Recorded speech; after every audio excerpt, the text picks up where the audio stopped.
you're comfortable doing so, take a breath in for 3 beats, hold it for 4, and exhale for 5.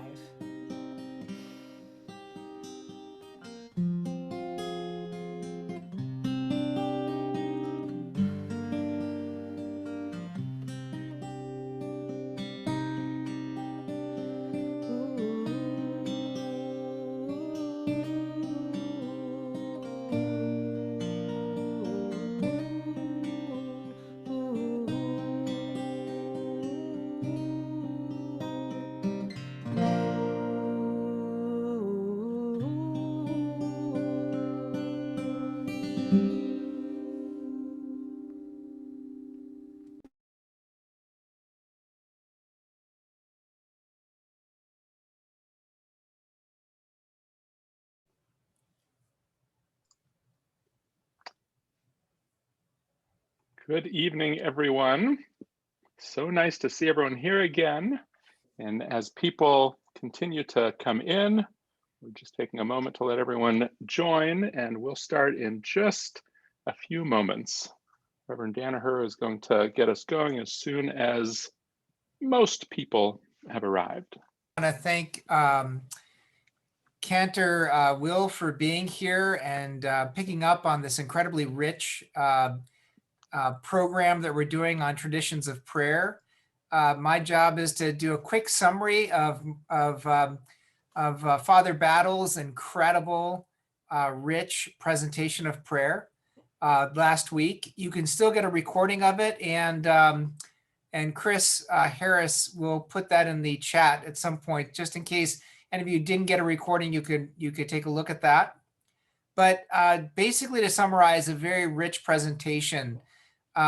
Professor Battle used a historical and a theological tradition to speak about Christian prayer in the tradition of Christian prayer. So the historical story that he told was to begin in the 3rd century, with Anthony the Great, who was one of the early hermits who went into the desert to find some solace and to find some silence and to begin to develop a spiritual life based upon a powerful experience of reading the Gospels. And so he began a tradition of separating from the world in order to kind of see it differently, to see God differently, and to return.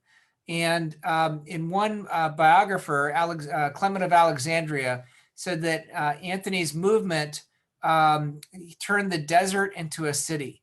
So this was one of those reform movements that kind of developed for itself some power, and many, many people, mothers and fathers, went to the desert to experience God in a more powerful way, in an undistracted way, and a less distorted way.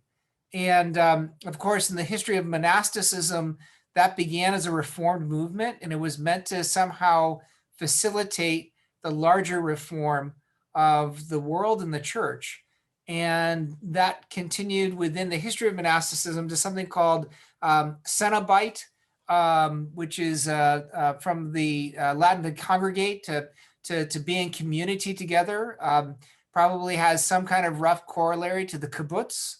And this was a different form of monasticism that begins a little bit later. And so that was the historical story that he went through. And then the theological story that he told was from the Gospel of Luke, which is an incredible story of 2 sisters who are hosting Jesus, Mary and Martha. And this is in the chapter 10 of Luke. And Martha is the more active one. She's the person who is trying to make sure that all the dishes are prepared, that Jesus has a nice place to sit, that, where he's brought some water to wash and things like that before dinner. And Mary just sits sits as a disciple and just fixes herself on every one of Jesus's words. And Jesus turns to Martha and says to her, "Martha, Martha, you are worried and upset about many things, but few things are needed. Indeed, only one. Mary has chosen what is better. It will not be taken away from her. And despite that gentle rebuke, the church has often found it hard to agree with Jesus. And so you'll have within the Christian tradition two forms of prayer traditions. There's the people who are mostly focused on contemplation, and they are see themselves as standing in the position of Mary. And then you have orders and monastic orders that are focused on action. So you have contemplative orders, and you have action-oriented orders. Mendicant orders is another way of speaking about what they do. And this is, again, one of the ways in which people have understood and organized the prayer life that they have. And in the contemplative orders, there's a lot of emphasis upon contemplative prayer, of praying in a way that goes beyond the words. In active orders, there's a lot of emphasis on corporate prayer or praying together. And so that was the general overview that Michael provided, and it provided a great opportunity for us to speak. Michael, did I get everything more or less kind of right? Am I missing anything? Should I say anything differently? Or should you say need to add anything? Nothing to add. That was great. Thank you. Mark, I turn it back to you. So I will just briefly say that one of the things that for me was so fascinating last week is that, and this should have been expected, I think, but it was fascinating to hear that entire presentation and the discussion afterwards. And even though there was so much in it that clearly I related to, there was also so much that was very different. I mean, it really, different formats, different history, different, some of the underlying roots and the forms, all these things, really, one of the goals of this series, obviously, is for our communities of Temple Bethel and Christ Church Cranbrook, not only to kind of learn with and from each other, but really to build, a deeper relationship between these institutions. And I think one of the ways we do that is not just, being in each other's space or having, time together, but it's really these kind of deeper understandings. And I will just say for me personally, even just from last week, I know there's more to come, but just from last week, I have a much deeper understanding of Christian prayer. And honestly, I have to say more questions than I started with. So I will save some of those for next week, but it opened lots of doors. So I appreciate that. And thank you, Reverend Danaher, for the quick recap. Two brief things before we really get going tonight. The first one is I just want to remind everybody in terms of our format, we do have a presentation for you this evening, but this is meant to be a dialogue. This is meant to be conversation. So throughout the evening, if you have thoughts that come up, whether it's a comment or a question or anything like that, please do put it in the chat. We'll be monitoring that the whole time, and we'll do our best to come back to everything in there and respond as best as we can. So please do use that as actively as you would like. Whatever comes to mind, we'd love to hear it and have an opportunity to respond. And secondly, it's really my joy to welcome back now for our second presentation on the Jewish side of the aisle, Cantor Rosalie Will. And for anyone who was not here 2 weeks ago at our first session, I just want to quickly say that Cantor Will is not only an old and trusted friend, and it's very exciting to have her here personally, but she is also the director of music and worship at the Union for Reform Judaism, which is our sort of umbrella body in the Reform movement here in America and Canada. So she, in that role, has a lot of interaction with a lot of synagogues around the country, a lot of people. And just before we started tonight, she was actually telling us a little bit about some of those conversations she's been having. And so we really couldn't have anyone better positioned to not only share with us the roots of Jewish prayer like she did last time, but for today, really to try to dive into what Jewish prayer looks like today, what some of these ideas are, and really how we as Jews are reacting to the world through prayer. So without further ado, Cantor Rosalie Will, very happy to have you back here again. Thank you so much. It is my honor and pleasure to be here. As I was telling your wonderful team of clergy, I watched last week's conversation with great interest and excitement, not only for Reverend Battle's wonderful teaching, but also the questions and the robustness of the conversation, and it inspired me to shift a lot of my teaching tonight. So as much as I am coming at this from the sort of contemporary Jewish prayer life, a lot of what I'm going to explore with you together tonight is in sort of continued dialogue with last week's teaching. I loved Reverend Battle's framing sort of last week to start us off with this idea of practicing the presence of God. Part of the difference that I think the group got to last week, and for those of you who weren't there, was this, it's not really a tension, it's just a two sort of different containers that overlap but yet are different, between contemplative private prayer as practice, as a personal practice, and sort of worship as religious communal prayer. I spoke 2 weeks ago from the perspective of how communal prayer sort of came out of the temple prayer period. One of the differences I realized in listening last week was that in the biblical time and Rabbinic, which is sort of post-biblical around Jesus, around sort of zero, the Common Era and onward, is that the view of God was not about a personal relationship. And perhaps because the Jewish tradition and faith has developed with always a God who had multiple personalities in biblical time, had many names, was very unknowable, but not the link of Jesus as an embodiment of that, our sense of the personal relationship just sits in a different place. And maybe that's part of it. I don't know. That's not really the area of my expertise to speak to, but it made me think about the Jewish relationship to a personal God is different. And while, again, this isn't theology, perhaps that will help as I begin to go into what Jews, again, I don't speak for every Jew or the entire community, but what some of Jewish prayer life has developed to be, that might sort of help root some of that understanding. So because almost all of our prayer was communal, because it was sacrificial, it always involved multiple people. Prayer was, you make sacrifice, which involved lots of people doing things. So we as a people, personal sort of contemplative prayer wasn't a part of our early tradition and really hasn't been a robust part of our tradition.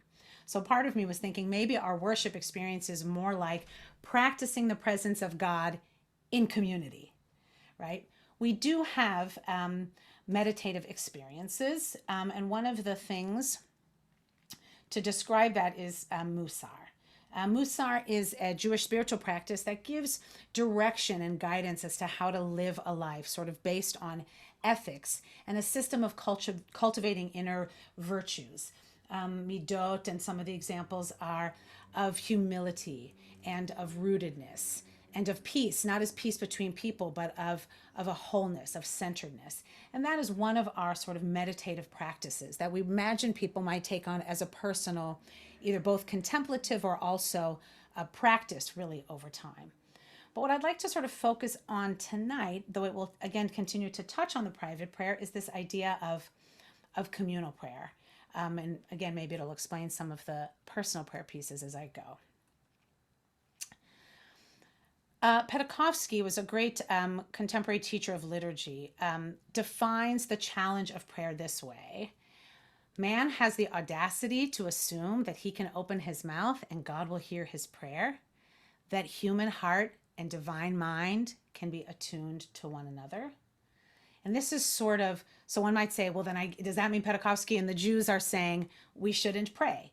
It's the opposite. It's that our communal prayer is always this attempt to try to create an environment, a container, an experience for us so that we can find those conversations. And we don't have the deep tradition of monastic contemplative prayer. And maybe this is our way to get to it. But Jews, by and large, do it through communal prayer, which makes it challenging, also very interesting. I love the story, Reverend, that you told about the disciple, right? What's not acceptable in prayer? Don't ask for things for yourself. And as you said, and I've agreed with, God already knows a lot of what we want. But related to that view, I want to unpack, again, just a little shift, because I think we are all sort of in some agreement there, but how the Jewish view might have shifted. Why do we ask God for things when we pray? Do we imagine that if we did not ask, God would not know what we desire? Do we suppose that an all-knowing God had not intended to grant us a certain gift, but now, seeing how earnest we are, how deeply we pray, God's mind is suddenly changed? Perhaps God is simply flattered by an effusion of praise. Leon Modena, a Venetian scholar in the sort of 15 and 1600s, uses this analogy.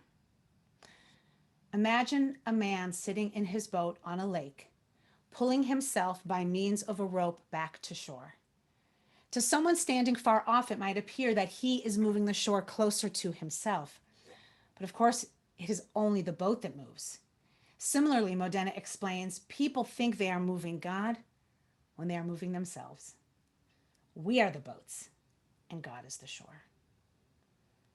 God doesn't need our flattery, but we need reminders of God's greatness. God doesn't change in response to our prayers, we do.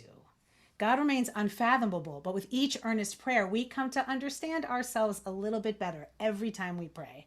With each pull, we draw closer to God.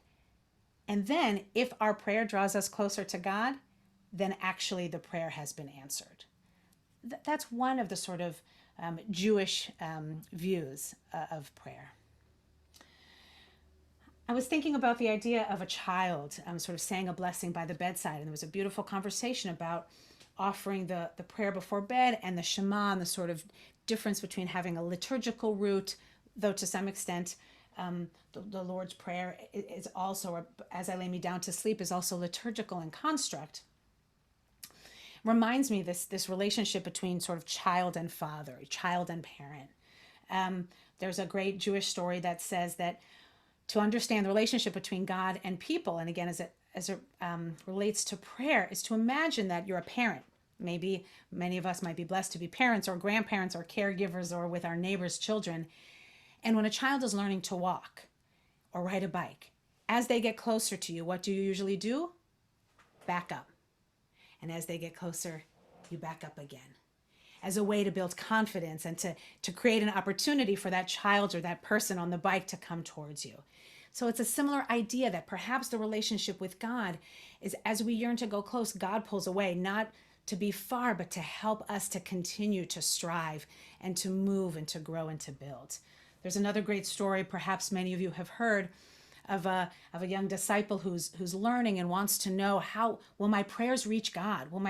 How will God know? Like, how do I know if my prayer's answered? I'm doing it right. And they take this young man to the edge of a forest with a bow and arrow, a dark forest, and says, some thousands of yards into the forest, there's a bullseye. So it's time for you to aim and shoot. And the student says, I can't see it. It's ridiculous. How do I know where I'm aiming? And the master says, just do it. And he takes his bow and his arrow and he draws it and he lets go. And he says, I can't even see it. How do I know if it reached the target? And the man says, it's not the target that mattered. When you pulled back the tension, for all of us who've done that, and your muscles are quivering, that's the work. When you finally released the bow and it went free, that's the prayer that we're striving for. The pulling and the straining and the release and the hopefulness. That's sort of, those stories sort of, to me at least, epitomize how Jews approach much of communal prayer, at least. That what the arrow hits is less important as what we experience in the reaching, in the yearning, in the going deep. I also loved the answer to the disciple about how, what should I do? How should I pray? Pray for repentance, that the lost will be found, friendliness to the enemy, love those who persecute you. We would say the same thing. The difference might be that that we do all those prayers and those words by and large in community. It's not usually in a contemplative private space. That's often lifted up in community. I'll speak in a minute. It doesn't mean there's no private prayer, but those are the experiences that we do, but in a group. So one of the other ways that we do private prayer, besides the meditation and those musar, is daily blessings. Many traditional Jews know that when you walk into the world, if you see someone you've never seen before, you say a blessing. Baruch atah Adonai Eloheinu melech haolam. Blessed are you who created this person. When you see a rainbow, you offer an immediate blessing. When it starts to rain, you offer a blessing. There's a blessing when you see someone who looks a little different and you're surprised and you offer a blessing. You offer a blessing when you are in the bathroom and making sure that your body works the way it's supposed to work and you're grateful for that, you recite a blessing. So for us, the personal is often about an acknowledgement of just our place in the world and our gratitude and of awareness. So very similar to the contemplative space. I just think we walk into it a little differently. Our liturgy, our services are less directed towards those individual places. They're more designed to orient ourselves as community in time and space with the people with whom we walk. God is present in that prayer. God and theology are deeply part of our prayer experience.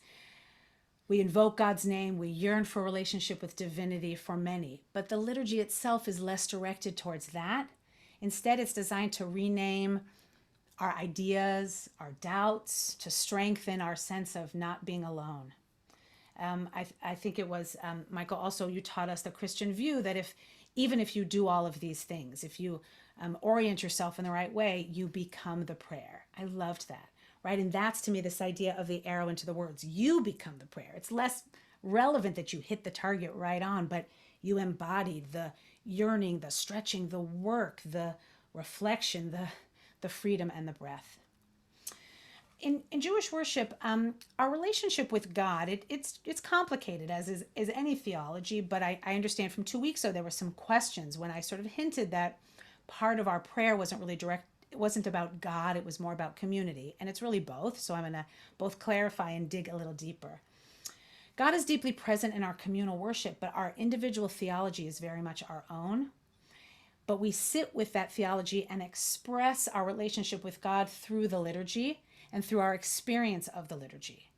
But the liturgy itself doesn't express a single theology. It doesn't really express much of a theology. We say the word God a lot, but it's not theological. It's more historical, memory, orientation in time and space. And a lot of our people gather in communal prayer to work through their theology in the frame of this history.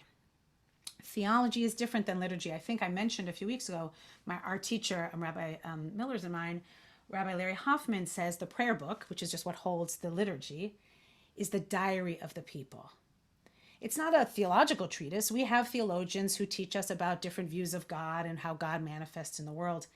The prayer book, he would say, is a diary of a people. Our liturgy, when you're in a Jewish, let's say Shabbat worship service on a Friday night or Saturday, it tells the story of our people. Jews like to tell stories. We consider ourselves sort of original storytellers. That's how we walk through the world. And so our prayer book is a story. That's our history. And so our worship tells a story as well. There is theology and a rich place for God to dwell in the words and our contemplation and meditation, but its design is really sacred theater, where we all experience God and community in our own way, but at the same time, something happens to the whole. And it's designed to be with movements and with moving forward and reminders and new learnings as we go. The statements of faith will come through, but just in different ways. For some publicly, for some if they're doing musar or meditation or private prayer at home. Our liturgy actually, and I could just give you a brief outline of like a typical service, first orients us in the natural and universal. Not at all about being Jews in the world, but grateful for nature. And then our prayer reminds us that God loves us. How do we know? God gave us commandments, and God gave us rules to live by, to orient us, the Torah. And then we say Shema. We spoke of that last week, because as a gift we say, you are one, God. And that's from Torah. So we're quoting Torah back to the God who gave us the Torah. And we say how we're going to live that. We're going to teach our children, and we're going to remember this as best we can as we go. And then we say, even though God gave us this great gift of Torah, we were also freed from Egypt. We were freed from bondage into freedom. And then our personal prayer is also very scripted, like a play, like theater. The first one, we connect to our ancestors. We say, God, you are God of Abraham, Isaac, and Jacob. We're related. We're part of that family. So in case we might believe that God knows all of our heart, but just in case, here's we say yichus, here's my family tree, here's my relationship to those folks, so don't forget about us.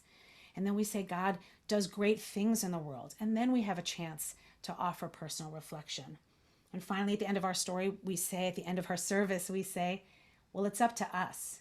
So if we've spent this time together connecting to the universe and the natural, and telling our sacred story of receiving Torah and being freed and telling this ongoing ancestral story, if we don't do anything about it, it's in vain. The rabbis tell us that the walls of the sanctuary have to have windows. Why? When you pray, you have to be able to look outside so that you're not only in here in your own soup of stuff thinking about your world and yourself, but that you look out and say, right, that's what this is about. This prayer has reminded me that out there is a world that needs healing and love and compassion. So that's part of where the prayer pushes us to. A reading that I think I often use in services that I think speaks to this experience. God of ancient secrets, God of unknown futures, I've been on the mountain and in the valley. I've swum calm waters and was tossed by a raging sea. I've been a woman of perfect faith and consumed by impenetrable doubt. I live between moments of clarity and hours of confusion, between daylight and twilight. I live between the heights and the depths, between the calm and the storm, between hesitation and trust. Doubt is a gift. Doubt is a journey. Doubt is a blessing. Holy One, creator of mysteries beyond my grasp, help me to see my doubts as teachers and guides, leading me back to you, your people, and your word. Let my doubt be the gateway to faith, just as confusion is the path to understanding. As night is the doorway to sunlight, blessed are you, Redeemer of the lost, who created doubt, so we might discover faith. I'm going to sing another song with you. We hummed it a little bit at the beginning, asking God to help us in our prayer, in our worship, because the place where we name our wow and our thanks and our please and our sorry, but we don't do it alone. As I said before, it's in community. Many of you might have heard of a minyan, of a gathering of 10 people. And some of our prayers require that 10 people are together. So while we do have a chance for contemplative prayer and our own personal prayer on our own in the morning or when we see blessings in the world, Jews almost always pray together. There's a sense that we can't be separate, that our strength to do our deep prayer work, our meditation and reflection, contemplation is buoyed by the sense that we're not alone. There's another great story of somebody who had stopped coming to services for a long time, and the rabbi goes and knocks on her door, comes in, and she's sitting by the fire. And he goes and he sits next to her in silence for many hours. And they just sit, and the fire starts to die down, and there's a few embers, but they're still burning nicely. Suddenly the rabbi stands up and he takes the poker, I think that's what it's called, and goes in and takes a coal, pulls it out of the fire and puts it on the hearth in front. And they both watch and look down as the coal sputters and dies and is cold and dark. And the rabbi leaves. And the next week she's back at services. It is not good for man to be alone, and our prayer really invites us to be together. So this song, remember the Petakovsky quote I said at the beginning, that we have the audacity to think we're going to open our mouth and we talk and God listens, that there's a boldness there. So this is a prayer that invites us during our service, every time we pray, to open our lips, that we might say the words that we mean, that we might say the words that matter, that we might speak our truth, even if God knows what's inside, that we might really listen and be accurate in that.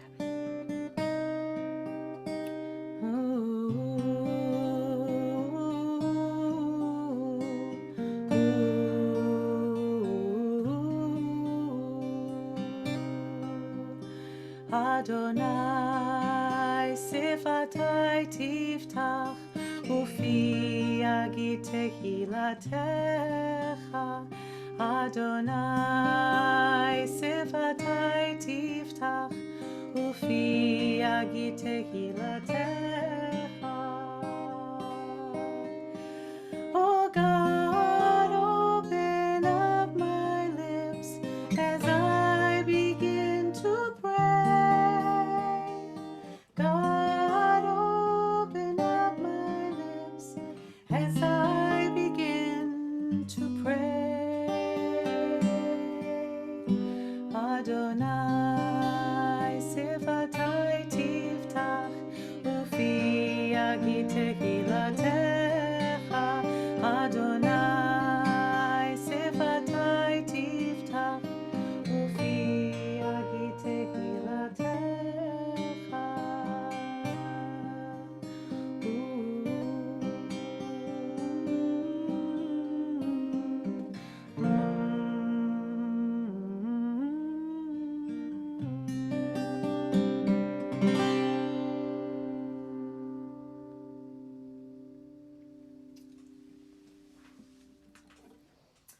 I loved the comic relief that Reverend Battle shared of the Rev. And it reminded me, I've practiced yoga off and on in my many years. And it just reminded me of all the sort of meditative and contemplative spiritual practices yoga, right? Where you focus on your breath and you open, and whatever comes into you, you're supposed to acknowledge and say hello, and then like put it away and refocus, right? And you bring your awareness back to the current moment. But all these other things come, but you calmly say, I'm not a failure. We're going to put that over here and refocus, right? It's this constant sort of tension. And it's the same in a communal worship setting, right? You hear, but maybe it's a drift of words, and you find yourself thinking about your grandmother of blessed memory. And then something for a shopping list pops into your mind, or you look at the stained glass. I mean, it's such a beautiful thing, and it reminds you of a beautiful place you visited, and you think about the beauty of nature, and then that you have a window at home that needs fixing, right? That we're constantly sort of in this, we're human, and our brains and our hearts and our souls are just full of so much stuff. All of that is held in sacred communal space. So lots of people in the communal space will engage in contemplative personal work, but part of our communal focus is to celebrate holidays and sacred transitions like baby naming or bar mitzvah, funerals, upcoming weddings. In Jewish services, we spend parts of those services lifting up those moments. They're always celebrated by the community in addition to privately. It's a way to gather. Look, I don't know this for sure. I could speculate. Perhaps because as a minority this really came about, prayer became a place to gather the Jews together. And we couldn't do it often. Sometimes in our history it was in secret. We often were a very small group. And so when we gathered in prayer, we also tried to get a lot done while we were there. So we also said, someone's having a baby naming and this one is celebrating a wedding. It wasn't all about the sort of God personal relationship. It was also communal time. Someone's sick, and let's lift them up and say a blessing for them. Oh, I didn't know. Oh, I'll have to go call them, right? So it's a gathering as much as it is about prayer, and we just sort of always do this complicated dance around that. I loved when Reverend Manisha said it could be corporate, communal, and institutional. Like that, she was interested in the fact that for Jews it is sort of communal, and that's the focus of our prayer, and it was quite astute to have noticed that. I want to read this together. Another favorite piece that I use in my worship, but also might help us. Praise me, says God, and I will know that you love me. Curse me, says God, and I will know that you love me. Praise me or curse me, and I will know that you love me. Sing out my graces, says God. Raise your fist against me and revile, says God. Sing out graces or revile. Reviling is a kind of praise, says God. But if you sit fenced off in your apathy, says God. If you sit entrenched in your I don't give a darn, says God. If you look at the stars and yawn, if you see suffering and don't cry out, if you don't praise and you don't revile, then I created you in vain. We also share prayers of this tension of love and praise and curse and anger when there's a loss, when there's pain, when there's suffering. And we share our prayers for healing. Here again, there's this interesting balance between the private and the communal. Healing, we think about brokenness. It's not about being healed. Jewish tradition thinks about healing a little differently. The word shlemut, which is shalom, we translate as sort of peace, but it really comes from shlemut, really means wholeness. It doesn't make the broken places go away. They're cracks that have healed, but they're still cracks. We just want to be at oneness and sort of be whole in a way, but it doesn't necessarily have to be a perfect, flawless peace. So I'm gonna share now a prayer that I know many of our Jewish friends will know, a blessing that we offer at different times in our sacred calendar, but has become very popular in much of our worship, a prayer for healing. Again, we don't think that God will directly heal, but our connection to the divine, and more importantly, the divine we see in each of us, B'Tselem Elohim, the image of God in every human, in my theology, in every living thing. God's presence in each of us helps us remember to be the healers, to be the peacemakers, to be those who lift up.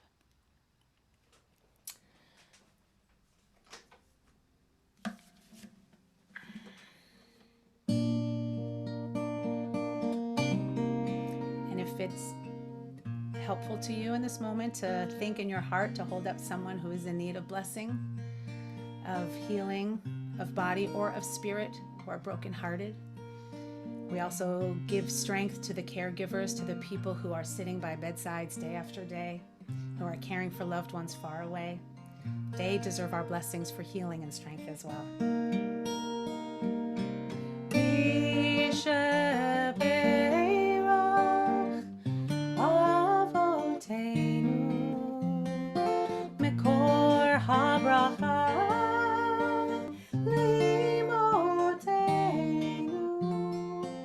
May the source of strength, who blessed the ones before us, help us find the courage to make our lives a blessing, and let us say Amen.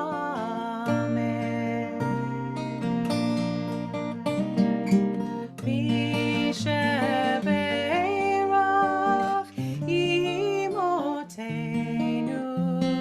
mikor habracha leavotenu.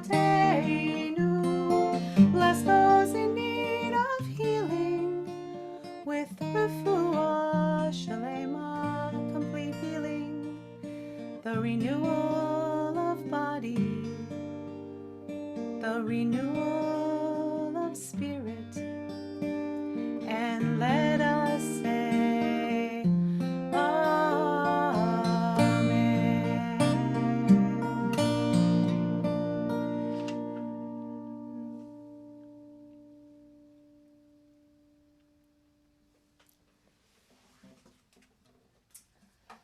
As I near my conclusion, it's interesting to think about how we gather and carry all of our things with us. And for communal prayer, the goal for most of Jewish communal prayer is less focused on this individual relationship with God that might happen in other sacred spaces or might happen for each of us individually, but really that we hope that our worship is providing opportunities for people to be in relationship with God, right? That's the doorway that helps them walk through, so that then they can find the strength or the interest to do the introspective work. Their sense of humanity and place in God's world is sort of acknowledged or anchored or challenged or agitated in the communal worship. And it's a sacred task to do that, so that then when they go out, they're able to reflect on what their place in that story is. And the words can be helpful and sometimes get in the way. They're comforting in Hebrew or English, but as we know, translation is very complicated. Sometimes we get locked in the words. Music definitely helps unlock some of that. I've done a lot of sort of theological work myself in my own God reflections. And what I believe since I was in the 10th grade is really different than what I believe now. It's always evolved, and my responses to sort of God and God's world is always different. And music sometimes gives us a chance to find our way into sacred texts that themselves don't change, but the music helps articulate the different sort of struggles and theologies that we are working for. Ultimately, our liturgy doesn't change. I mean, at least the Jewish liturgy is fairly fixed, as we talked about before. And where does creativity come in? That often comes in what we bring, or readings such I've shared. The liturgy doesn't change, but we change. And the communal experience is this beautiful balance of having a very unique personal relationship to those texts and those words on any given day, any given week. My kid gets into college one week and I lose a beloved friend the next week. But the prayers I'm faced with are the same. But I have to figure out how to wrestle with that. It's perfectly imperfect, all of our communal worship. We get some of what we need some of the time, but being with community is of a high value, that we hold each other up with strength and a connection to feel that we're not walking that world alone, that I can't be necessarily alone in contemplation if I feel untethered, if I feel that I don't have roots. And our communal worship, I think, provides some of that ongoing roots. So while many liberal Jews don't believe that their prayers will change the course of the future, or that God, whatever that God theology is, will take an active role, but we do believe that prayer moves us, that prayer for healing reminds us to pick up the phone when Shabbat is over and call that person, or visit at the hospital. It reminds us that we are responsible to one another and that others are doing the same for us. So I'm open to any questions or responses. I'll stop the share unless you want to look at this beautiful boat and sunset for another moment. I'm grateful for the time and for you singing along, I hope, and walking the sacred journey.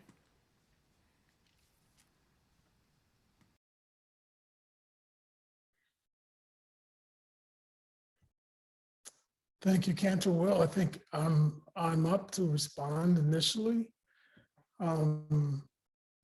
What a wonderful presentation. Just want to go through some of my notes and maybe offer a few questions to get us going. I really resonate with your distinction between personal and the communal. I grew up in the South in North Carolina, and actually that's where I am right now. I'm back at my sister's house. And the common question in the South is, do you have a personal relationship with Jesus? No one ever asked me, hey, Michael, do you have a communal relationship with Jesus? It was sort of an unintelligible frame of reference to ask such a question. So I really resonate with your way of showing how in many forms of Christianity, the focus is on this personal relationship. And if we're not careful, such a focus can be dysfunctional because the primary focus is on my own salvation. And there is no understanding of salvation for the planet, salvation for communities, salvation for those who are different from us. So I really appreciate and resonate with that distinction between the communal and the personal. I think there's some similarities between Temple Bethel and Christ Church Cranbrook, and I think you model that. I think you, as such a powerful cantor, model that similarity. One is, in the Episcopal Church, there is a tradition of praying through song, or you sing prayers. And it seems to me that that's a tradition also that you have.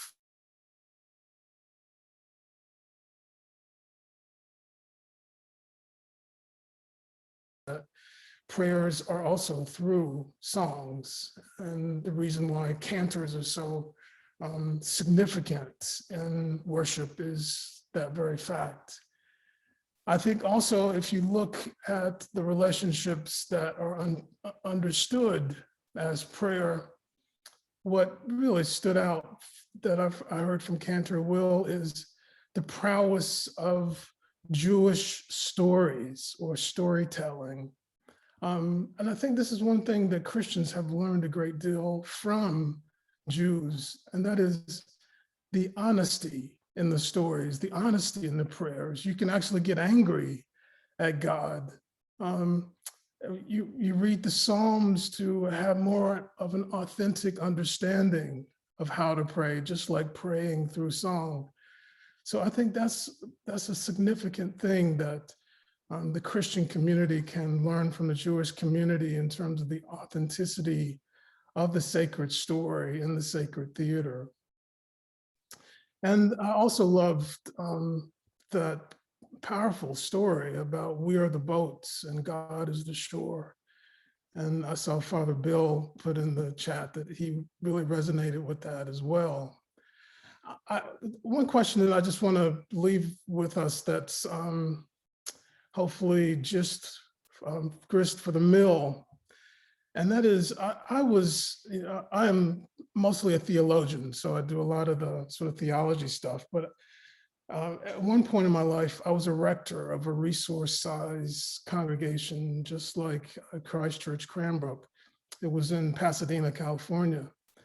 And one of the greatest complaints that I received from the congregation was when the worship service did not allow the congregation to participate. So the question that I'm leaving here as hopefully grist for the mill is that when you have such powerful singers like Cantor Will, and you have such powerful music, and this also is a problem for us in the Episcopal Church when we have professional musicians who lead worship and so on. How do you respond to those kinds of complaints of the communal way of worship, and instead of focusing on the individual who is the primary leader or the primary facilitator of the worship? How do you make sure that the ways that we pray when we gather together are communal? So that's one thing that I just want to, I'll leave that also with Rabbi Mark and Father Bill, because when I was a rector, that was one of the biggest complaints I had. And then I close just with that same way that Cantor Will was closing, and that is, she said this so beautiful about 3 times during her presentation that, we can get our prayers right, but if we're not going outside in the world and helping to be a balm in Gilead in the communities around us, then what we're doing is for naught. So how do we make sure that when we are in our places of worship, we are seeing that worship is not just for ourselves, that we are also trying to be mindful of those through the windows of our sacred spaces? So thank you again, Cantor Will. Thank you for that beautiful reflection. Every time when you reflected 2 weeks ago, I thought you said everything that I taught so much more beautifully than I did. Just the way you see and as a translator really is quite beautiful and moving. I will answer the sort of music question because it relates also, I think, to in communal worship settings, even with the spoken word.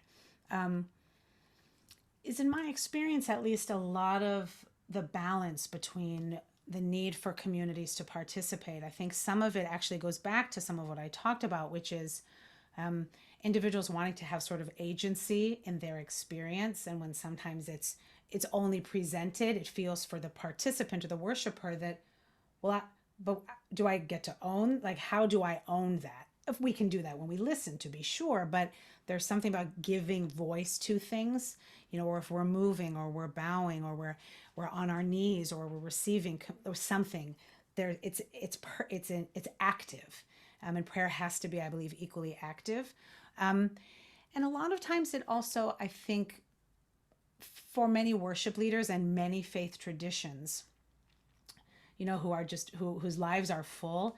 Sometimes the worship in a useful way becomes rote, and there is something very meditative about rote worship, about the repetition of it. It's comforting. I know what to predict, but I think sometimes the roteness loses some of its efficacy. And I think if we're intentional about, in this given place, whether it's a certain hymn we're lifting up or a way to walk into the homily, what do I want the group to experience? Why does this matter? Why these words? Why today? It's the same, maybe the same words every week, but why? And if maybe the why is, I'm actually going to sing a piece that I'm not going to invite you to participate in, because the why of this moment is that it's an offering, or the why of this moment is to feel the awe of the world and for us to actually feel very small in it. But if there's another moment that's, this is about all of us, or this is about our confusion or our joy, I'm just the facilitator. I'm just the vessel to create the space for that to happen, whether I'm the speaker, the rabbi, the dancer, the lay leader, the singer, the cantor, is to say, I'm going to provide this moment for everyone to engage. So I think much of our worship and all the faith traditions that I'm in relationship with, many are sort of thinking more intentionally about what does this moment mean, and then which is the best way for us to experience that. And the request for participation, I don't believe deep down is everybody wants to sing along all the time. We use the music often as the lightning rod for all of our frustration, anxiety, confusion, lack of transparency from the leadership about what we're doing here. But sometimes that can be overcome by communicating what some of those goals are. Oh, now I understand why I'm here. I'm being invited to be an active participant in it. So that way it's not theater. I'm not we talked about this before, I'm not the spectator. I'm actually the people in it. I just happen to be sitting and responding. So I hope that Cantor Will. Question. Yes. I want to follow up on something you just said, because I actually think it'll be helpful for this conversation. So just a moment ago, you said you were describing that as a prayer leader, sometimes you are doing different things, right? Sometimes you're inviting people to participate because that's the nature of that moment. Sometimes you're not inviting them to participate because that's a different nature of that moment, in terms of what your role is as a prayer leader. But more broadly, if we step back a little bit, one of the things that I don't think has really come up in our sessions the last few weeks is, the difference between, technically a priest and kind of what we are as Jewish clergy, meaning, the term Kohen, right, in Jewish tradition, a priest, which is what we used to have in the temple days that you described. We had priests, which on the most basic level, a priest is an intermediary, right? Someone who is between you and God to serve a purpose, right? They're doing for you in relationship with God, right? The priests did the sacrifice, we didn't do them, right? The priests were the ones sort of interacting with God on our behalf, essentially. As Jewish prayer leaders, right, we don't use that term anymore. And I'm just wondering if you could say a little bit of something about what the difference might be, or what is a Jewish prayer leader kind of in terms of what our role is. Right. That's really good sort of clarifying question, because it actually, maybe that would help even in context as we've approached these conversations. In our world, I mean, even in a traditional, if you consider an Orthodox or traditional thing, anybody can lead any part of a prayer service. Anybody. There are certain things given in secular world about weddings or things, but when it comes to like liturgy on Shabbat, or in traditional Judaism, you pray during the week or on the special holidays, anybody can lead. You actually don't even need a leader. If 10 people are together, somebody starts and you just say the prayers. They're there. There is no sense. And it's actually been an interesting evolution, particularly in the Reform community, of the leadership of clergy. And as it happened historically, I think it actually was a response to some of the church structures where, our early prayer books, we were called ministers, right? And we worshiped on Sundays. There was a sense of, in faith traditions, when we were emancipated in Europe, in order to feel like our neighbors, we should have leaders who stand in front and are titled. But we have small congregations all over North America. Over half of our congregations in the Reform movement don't have clergy. They don't have any ordained clergy. Lay people lead services every week. And they take turns, or they offer readings, or they do the best they can to read the prayers and to invite people. There's less of a sense of that intermediary. I don't want to say accuracy, but it's more about the gathering and less about the technique of it, by and large. Which is interesting. Again, it's created a challenge. And so that's this interesting tension of being the leader when, frankly, they might not need us. I think Rachel's on the call too, not to put us out of our job, but there is this tension of being the leader, but also for us of saying, we're just the vessel. We're just creating the ambiance, creating the atmosphere, like a museum docent, just pointing out a few paintings, but you might drift off over there and go stay in that. We're just going to meet back in 20 minutes, right? And everyone's going to do their thing, but we're just holding the container, and anybody really can do that in a Jewish tradition. I just want to create. I think that's good to note these different roles. But one of my first published papers in an academic journal was exploring the interaction between a Christian priesthood and rabbinic models of leadership. So it just to say, not every Christian denomination that uses the word priest has that particular belief, and part of it is I don't want to get too far afield, but what Anglicans, what Episcopalians tended to believe towards the end of the 19th century, and it became more important, I think, in the 20th century, is our priesthood is representative and not sacerdotal. And the difference being this is that we don't actually do the sacrifice. That office is fully played by Christ, but we represent in that moment Christ. So we put on, that's why we dress up the way we do with the cope and things like that. We are merely putting on the role, and then when we are done, we still are a priest, but we're not in the same place. We're not actually ever doing like the actual sacrifice. The one thing I wanted to also bring up, can anyone do that? Can anyone dress up in that role? No, but it's amazing how much people can do. People can preach. Lay people can do everything except absolve and then do the Eucharist. And even then, there's ways to. I mean, so it depends on your denomination.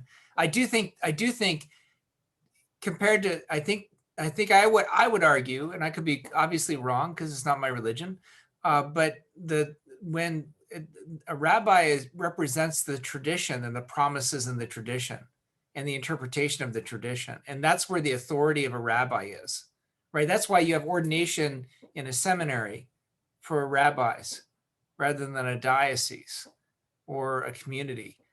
So it is, and I actually find that helpful. And particularly when I was younger and I had more knowledge of the tradition than I did of human nature, that comforted me.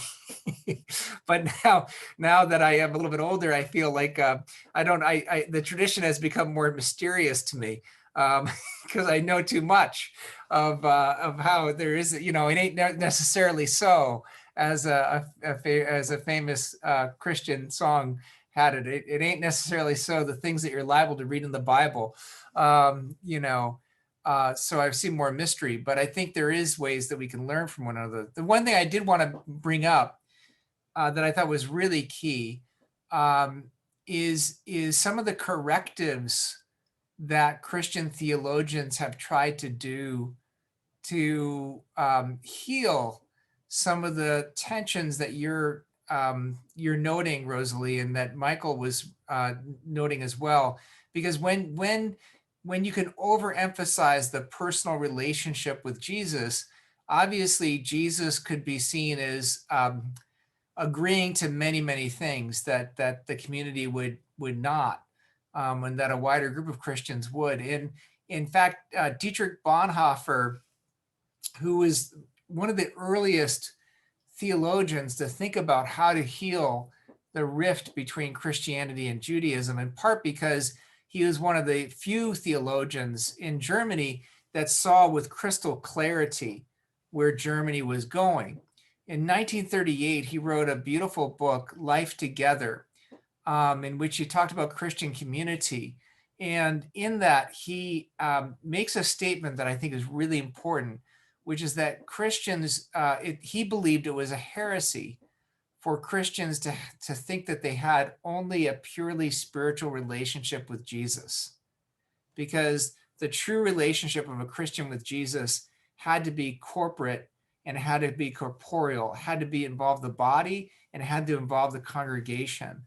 And part of the reason why I think he did that is he was afraid of a politics of blood and soil, where Jesus would be taken and used to justify a certain race and a certain territory. So I do think that this resonates with a lot of what Michael was saying. I think it resonates with the critique. I think the critique is apt. I think it's something you could, I don't want to wander into politics, but the people who were proclaiming the name of Jesus on January 6th it was disconcerting, to say the least. And it was clearly a blood and soil kind of embodiment. So I do think that that's something we have to name as Christians and speak to. So I actually think, so I think that the congregation is key. I love the image, by the way, of the glowing ember slowly dying, because that just resonates with my experience of human nature. When people pull away from community, they don't keep going for long. You need the Greek would be koinonia to have faith. Thank you for sharing that Dietrich story. I'm going to look that up. Really beautiful. I'll send it along. I'll give you the site. I used your quotation from Leon. I put it on my Facebook. It's just taking off. So thank you.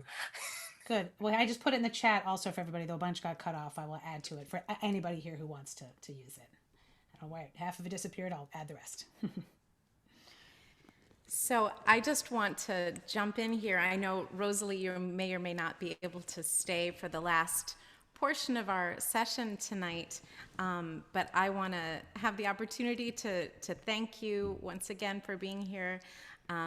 For those of you who don't know, I have known Cantor Will for many years as well, and in fact, she was one of my professors when I was in cantorial school. And interestingly, one of the classes that I took with Rosalie was about congregational worship and that relationship between those different moments in the service, because it is so essential for us to have moments where people feel welcome to sing and feel connected and it is important for people to have moments where they feel connected by listening, where they feel connected by experiencing in different ways. And those different kinds of moments resonate for different people and on different days. So I think it's really spectacular. Also, Rosalie, that idea that you brought up about having to have windows in the sanctuary reminded me of the story of the rabbi who is walking through a town and hears a baby crying and walks into the house and picks up the baby. And right next to the baby was this man praying.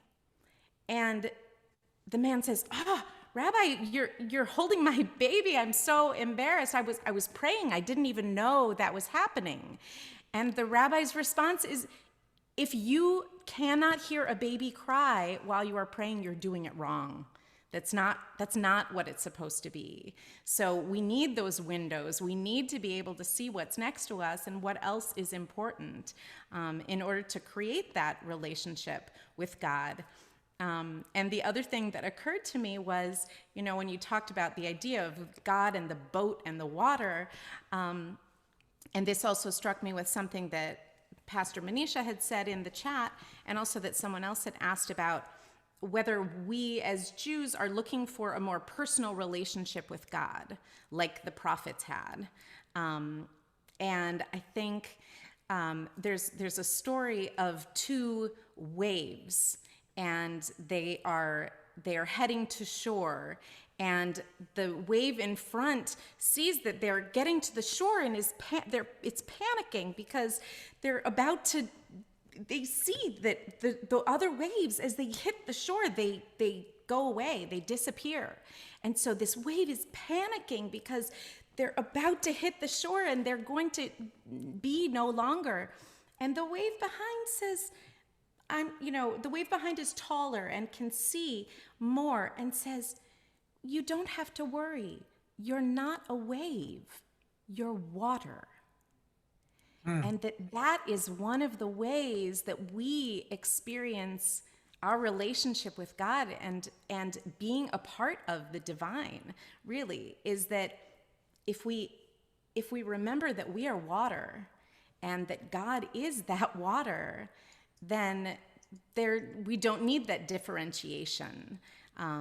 So, and one other thing I wanted to mention about the idea of the rabbis and cantors being, not really being an intermediary. But there is one moment in the High Holy Days, our big holidays, Rosh Hashanah and Yom Kippur in the fall. At the beginning of each of those holidays, the clergy go up to the ark and we say, I am here to represent the people. I am here and I'm using my mouth in every way that I can. I'm humble. I can only do so much, but I'm going to try.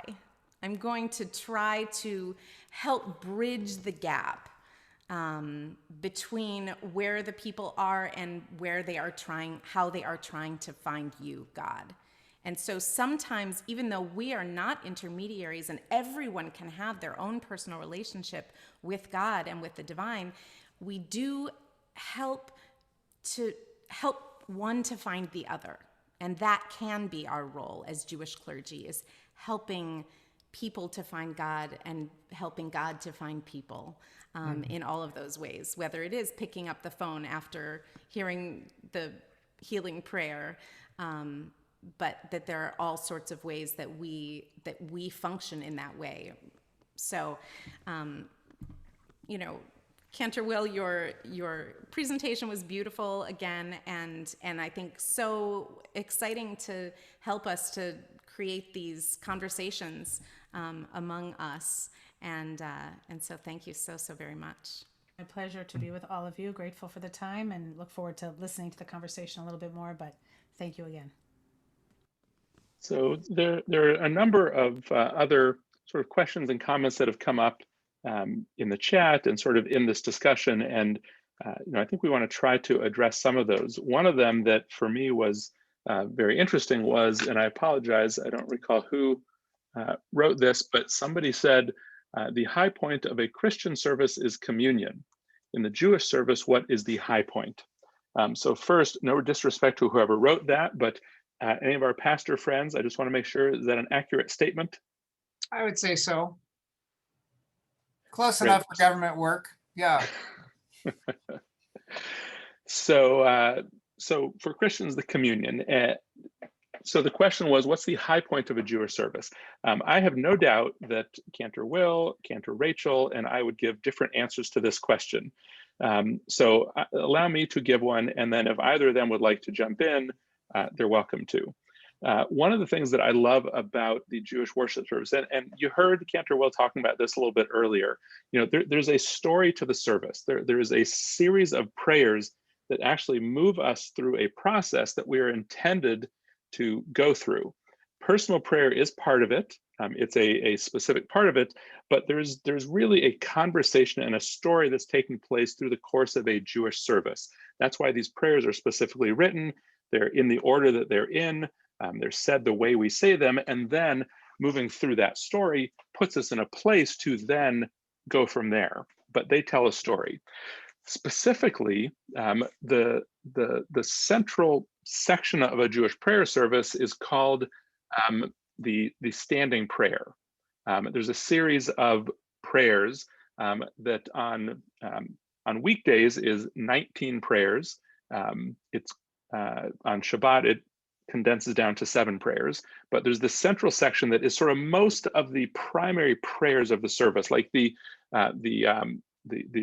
prayers where we're asking for something, right? We're sort of saying, here's what we're hoping for. Cantor Will mentioned one of the specific one when she said we begin that section by connecting ourselves to our ancestors and saying, God, just like you were there for our ancestors, Abraham and Sarah and the rest of them, please be there for us also, right? We have merit just like them, or some people would say we have merit because of them. Just like they had this great merit, remember us. So that's the first part of that. We go through a whole series of prayers that take us through this incredible conversation but always ends up, the final prayer of that entire section is the prayer for peace. And I think Cantor Will said something about this also, about how the Hebrew word for peace is shalom. I'm sure you've heard that before. Shalom means peace, but shalom comes from a root. The language that builds the word shalom really means wholeness or completeness. So we go through all these prayers. We ask for lots of things. There's lots of things we want, need, hope for, but at the end, always the end is the prayer for peace. And I think the subtle message there is that that doesn't mean peace like lack of conflict or peace as opposed to war. That means that if we get to a place where our world is complete and where we have a sense of wholeness to ourselves and to our community, the rest of the prayers have been answered, right? Then we don't need the rest of the prayers. If we achieve completeness and wholeness, everything else kind of works out. So I would argue that that's the high point, is that prayer for peace, because it's what everything leads to. And in any good story, for anyone who has, taken a class in English literature or scriptwriter or anything, right, you get the climax and then the denouement. And so there is stuff that comes after that. It's not the end of the service, but to me, that's the high point, that then there are things that come after that that are clearly important. But it's sort of, once you get to that climax, you've really achieved what you want. Cantor Rachel, would you be interested in a different response, or even the same one? Sure. So interestingly, right, you when you get to that prayer for peace, the thing that follows that is a silent prayer. So one of the places that I think we are really leading toward is that moment of silence where each of us have the opportunity to say, to feel, to experience, to try to reach God in whatever way we can. And the rest of the service is leading us to that moment. So what's so great is that it's right after what Rabbi Miller just said, right? So it's like we're leading up, we're leading up, we're leading up. We get to that prayer of peace, and we have time to then really experience our own relationship. And in those moments, we feel those around us. So, we can experience God in the between in those moments. We can experience our own sense of longing for God. We can experience so many things. And then on Saturday mornings, we then would go to the Torah service, which for many people, they would say the Torah is the high point, right? We don't have that on Friday nights. So I think then on Friday or Saturday, we're really leading up into that moment. And then either we continue with the grandeur of the Torah service, or we then begin, as Rabbi Miller said, the denouement, kind of leading toward the close of the service and the remainders, right? What we want people to take with them, the bit that's left on their own tongues and in their minds and hearts as they head into the rest of the week. And by the way, so even though Cantor Rachel gave a different answer than I did, I want to just back her answer up a little bit with one of the greatest sages in our history, Maimonides. Some would argue the classic Jewish thinker. Maimonides in the 12th century famously said, and by the way, one of the things about Jewish prayer that, again, I think we haven't mentioned is that in some ways, Jewish prayer is considered a responsibility, meaning you are supposed to, and I put that in quotes because as Reformed Jews, we're not so good with the supposed to part, but you're supposed to, in Jewish life, pray 3 times a day. Pray not meaning just whatever you want, but there's a service. You're supposed to say these certain things in the right order at the right time of day, right? And if you haven't done that, you haven't fulfilled your responsibility. Maimonides famously said that if you don't offer that personal prayer that Cantor Rachel described, if you don't offer your own silent prayer, you have not fulfilled your responsibility. You can say every word of the service, you can say it properly and at the right time, And if you don't add your own prayer, you have not successfully prayed. Pastor Chris, I don't know if you want to kind of guide us through any other of the questions or comments that came up.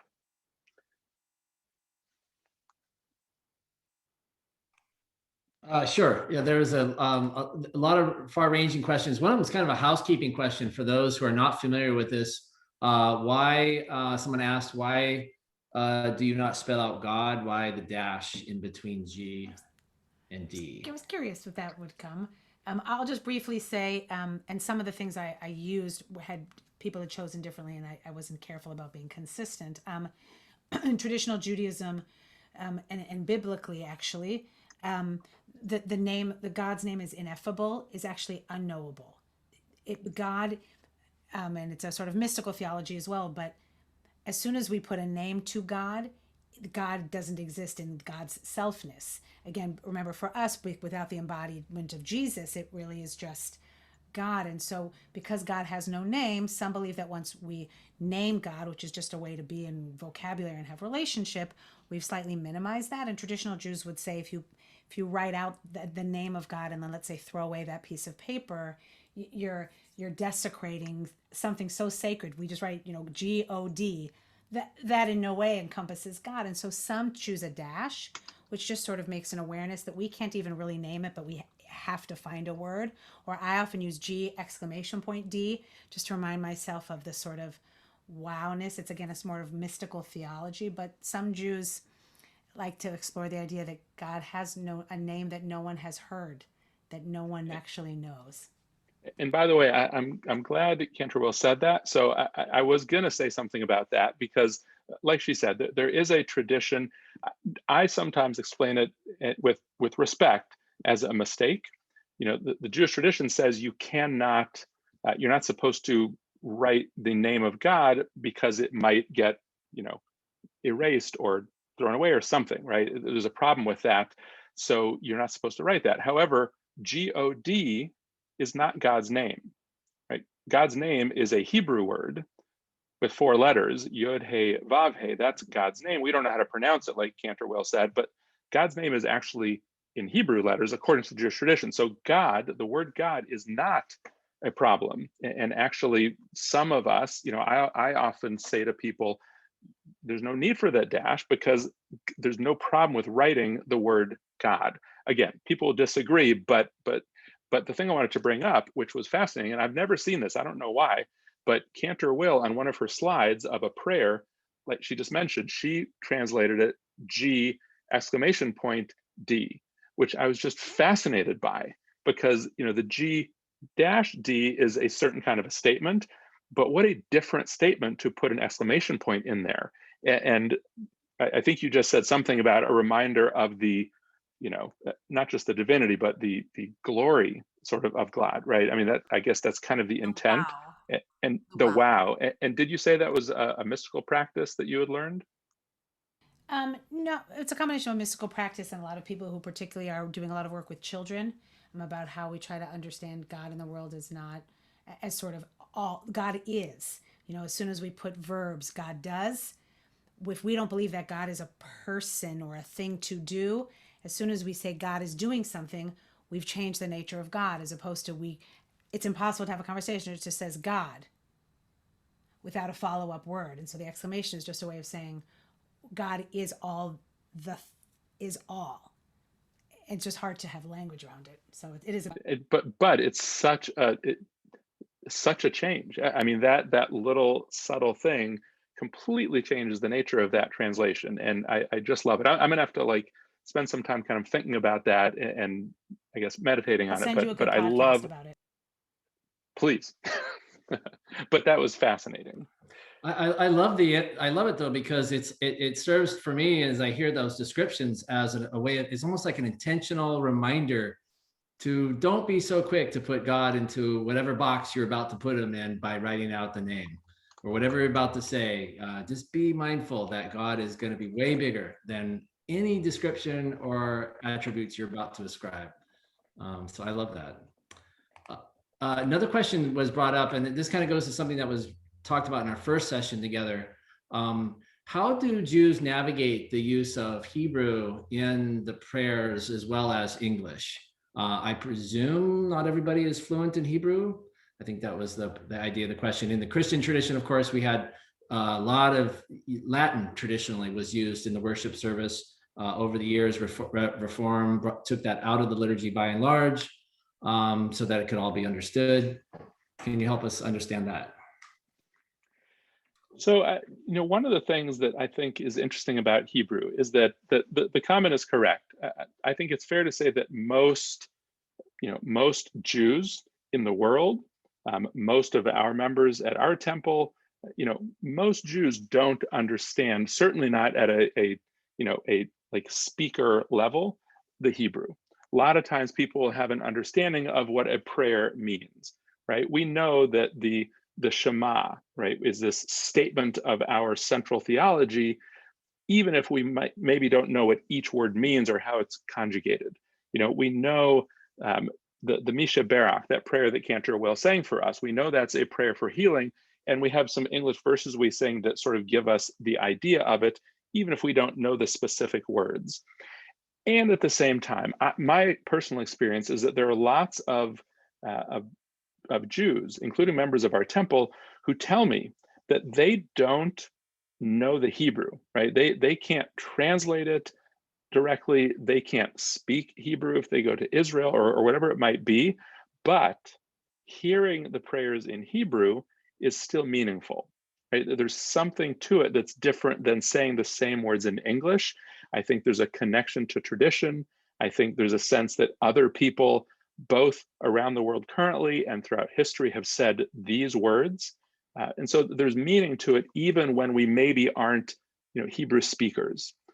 Separate from that, I also just want to say that I think it's a true statement. And again, I know some will disagree, but I think it's true that throughout Jewish history, most Jews have not understood in a translation way the words they've said, right? Hebrew is a language that has been used for thousands of years, but not necessarily as a spoken language. It's a language of prayer primarily. Today, it's made a comeback as a spoken language, but it's a language of prayer, which means some of it is, it gets in your head. When you say these prayers over and over, you just know them. You kind of say them by rote almost. And again, that doesn't, I don't think that belittles them. I think it means that there is a power to saying these phrases, and there's clearly meaning to those words that we then sometimes discuss or translate or use in different ways.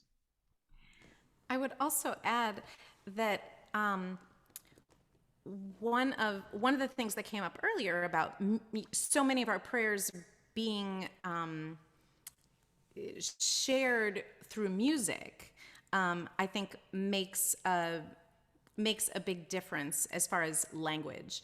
I think people are more comfortable singing and hearing Hebrew sung than they would be if we were trying to just say a lot of Hebrew, partially because the people who wrote and the people who are leading these songs / prayers know what they are saying and are interpreting it in a way that brings out the meaning. So even if all of the words that I'm saying in a prayer are in Hebrew, if I am allowing the meaning behind them to come through, people will experience that even if they don't know every single word I'm saying.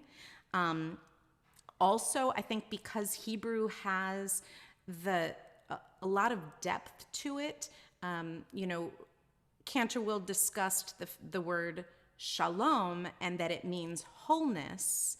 For many kids, the first thing that they learn is that shalom means hello, it means goodbye, and it means peace. And then at some point along the way, they learn that it means wholeness. How does that relate to hello and goodbye and peace? How do all of those things work together to give it a whole nother meaning?